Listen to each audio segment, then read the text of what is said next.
कम उम्र में अगर कोई लड़की पेट पर चर्बी जमा कर लेती है तो वो खुद परेशानी को बुलावा दे रही है। इसके बारे में कोई दो राय नहीं है। ये जीवन के कई वांशिक और दूसरे पहलुओं पर निर्भर करता है कि ये कब होता है, पर पेट पर चर्बी जमा हो जाए तो एक युवा महिला पक्का परेशानी को बुला रही है। समस्याएं होंगी।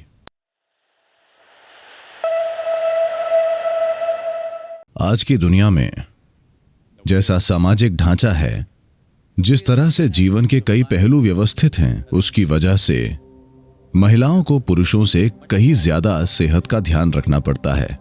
सिर्फ इसीलिए कि प्रकृति ने महिलाओं को बच्चे पैदा करने के लिए एक बहुत ही विस्तृत सिस्टम दिया है। हम सभी किसी महिला के गर्भ से ही पैदा हुए हैं, तो अंदर एक विस्तृत व्यवस्था है। अगर आप अतीत को देखें तो आमतौर पर महिलाएं 15-16 साल की उम्र से अपनी जीवन की प्रजनन प्रणाली का इस्तेमाल शुरू कर देती थीं।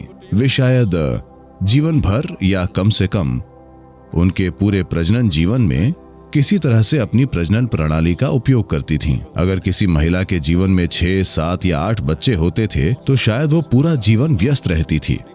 तो प्रजनन अंगों का एक तरीके से उपयोग होता था। इस वजह से महिलाएं वैसी चीजों का सामना नहीं करती थीं जैसे आज कर रही हैं। एक और कारण यह है कि पुरुष और महिला दोनों ही शारीरिक रूप से बहुत मेहनत करते थे। शारीरिक मेहनत की वजह से पेट के आसपास कभी कोई चर्बी नहीं होती थी।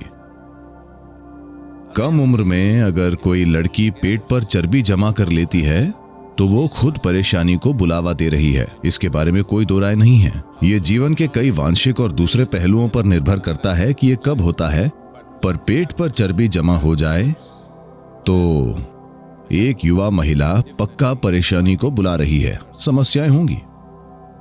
शायद वो ऑफिस में काम करती हैं, इसीलिए पर्याप्त शारीरिक गतिविधि नहीं होती, पर उससे कोई फर्क नहीं पड़ता क्योंकि उस काम में ज्यादा शारीरिक मेहनत नहीं है।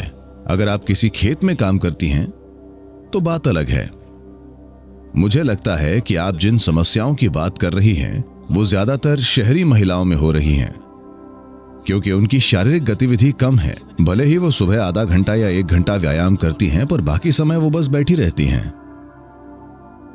तो इस वजह से उस हिस्से में पर्याप्त गतिविधि नहीं होती। ये एक वजह है। दूसरी बात यह है कि प्रजनन प्रक्रिया का उपयोग नहीं किया जाता। ये एक और वजह है। तो अगर आप अपनी प्रजनन प्रक्रिया का उपयोग नहीं कर रही हैं, यानी अगर आप 21 साल की उम्र से पहले बच्चा पैदा नहीं कर रही हैं, तो ये बहुत महत्वपूर्ण है कि आपको हठ योग जरूर करना चाहिए। अगर आप जिम करते हैं या दौड़ते हैं, ये वो करते हैं, दौड़ना फिर भी ठीक है, पर अगर आप सिर्फ जिम में मांसपेशियां बनाकर फिट दिख रहे हैं तो ये अच्छा नहीं है। आपको तीव्र हठ योग करना चाहिए।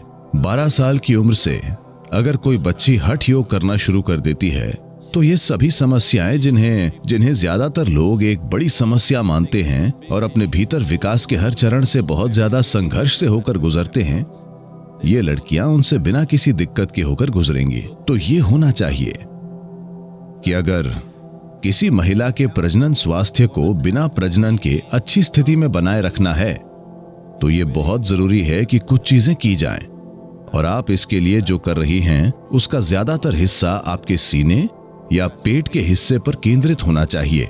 इसकी एक तरह से कसरत होनी चाहिए। ऐसी कोई प्रणाली नहीं है जो हठ योग की तरह इस पर काम करती है। हठ योग की प्रणालियां इस पर काम करेंगी और ऐसे विशेष आसन और प्रक्रियाएं हैं जिन्हें सिखाया जा सकता है। अगर वो ऐसा करती हैं तो उन्हें मेडिकल हेल्प की जरूरत नहीं होगी, जिसकी संख्या दुर्भाग्य से बड़े पैमाने पर बढ़ रही है।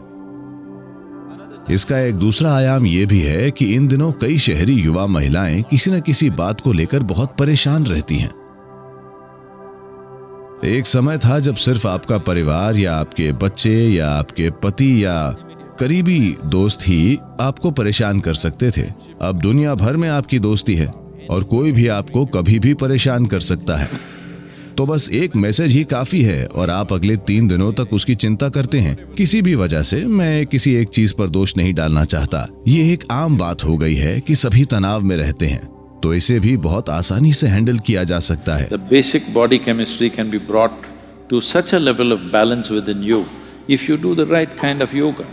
अगर आप सही तरह से योग करते हैं तो आपके भीतर मौजूद शरीर के बुनियादी रसायनों को संतुलन में लाया जा सकता है और आने वाली पीढ़ियों के लिए यही समाधान है, वरना ये चीजें बढ़ जाएंगी। क्योंकि आज मुझे लगता है कि ग्रामीण आदिवासी सभी प्रकार की महिलाओं को मिलाकर मेरे ख्याल से बच्चे पैदा करने की औसत उम्र 22 के आसपास हो गई है, पर मुझे विश्वास है कि अगले 25 सालों में ये शायद 35 हो जाएगी और ये बहुत अच्छी बात है। अगर ये 35 तक पहुंच जाती है और महिलाएं खुद की देखभाल नहीं करती हैं तो युवा महिलाओं में ऐसी समस्याओं की संख्या कई गुना बढ़ जाएगी। अपना ख्याल रखने का मतलब दवाएं लेना या डॉक्टरों के बारे में नहीं है। You may start yogic processes so that the body brings a certain balance. आपको योग प्रक्रिया शुरू करनी चाहिए ताकि शरीर में एक तरह का संतुलन आए, सिस्टम में रासायनिक संतुलन हो, सिस्टम में हार्मोनल बैलेंस हो, जिससे सभी ग्रंथियों का स्त्राव अच्छे से और संतुलित तरीके से हो। अगर ऐसा हो रहा है तो उन्हें ये गैर जरूरी बीमारियां नहीं होंगी। ठीक है, कुछ प्रतिशत लोगों को हमेशा कोई न कोई शारीरिक बीमारी होगी, जो एक अलग बात है, पर अभी ये प्रतिशत बहुत बड़ा है। हमारा समाज बीमारी के एक अप्राकृतिक स्तर पर पहुंच रहा है, इसे ठीक करना होगा, ये बहुत जरूरी है।